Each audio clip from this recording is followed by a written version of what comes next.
Hi, my name is Gina Austin. I'm a middle school librarian here in North Carolina in the United States, and I want to talk to you today about something we have here and in many other states across the country called Battle of the Books.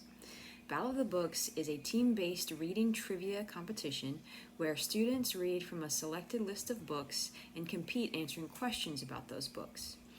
It's meant to encourage deep reading, teamwork, and a love of literature. It's organized by grades, so you have elementary, which over here, our elementary schools usually go up to about 5th grade, and for Battle of the Books, only 4th and 5th grade typically compete. Then you have middle school, which is grades 6 through 8, and high school, which is grades 9 through 12.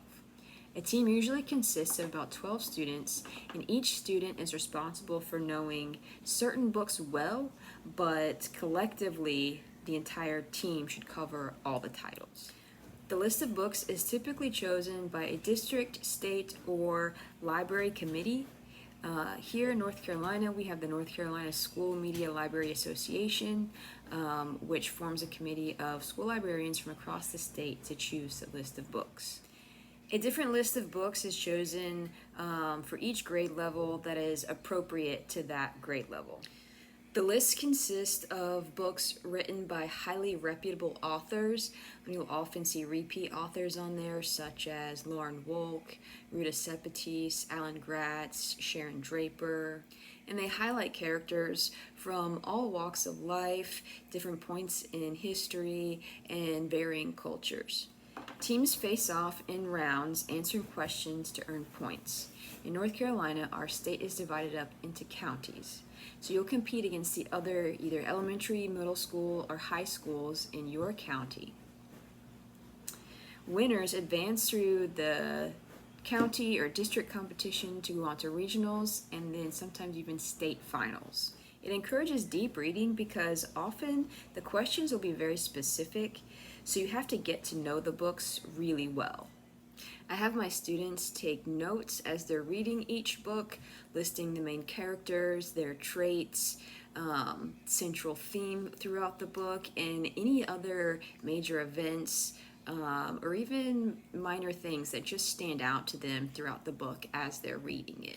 Then as we come together for our meetings each week, we'll create anchor charts throughout the year, comparing and contrasting all of these different aspects of the books. The competition encourages teamwork because you have to work with your team to answer each question.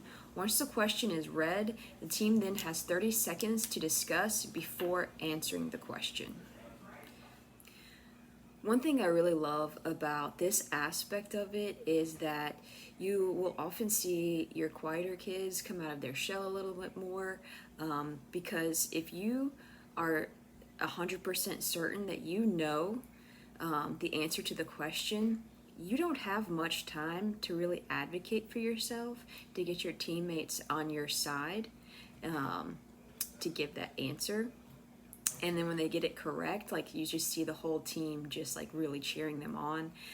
So I really love seeing that team building aspect of it and seeing your more quieter kids really start to come out of their shell. And finally, it encourages a love of literature because it encourages choice-based reading. Students are able to choose which books they read from the list, which helps them form a positive association with reading, not just for grades or tests. We all have our favorite authors or genres, and that's not always going to be, your assigned reading in your English class or your literature class. And so this gives students an opportunity to be rewarded and feel a sense of accomplishment for doing something they love, for reading books that they love and getting to talk about the books that they love. I hope this will inspire you to form your own version of Battle in the Books. And of course, if you have any questions, please have Dr. Rob reach out to me. Thank you.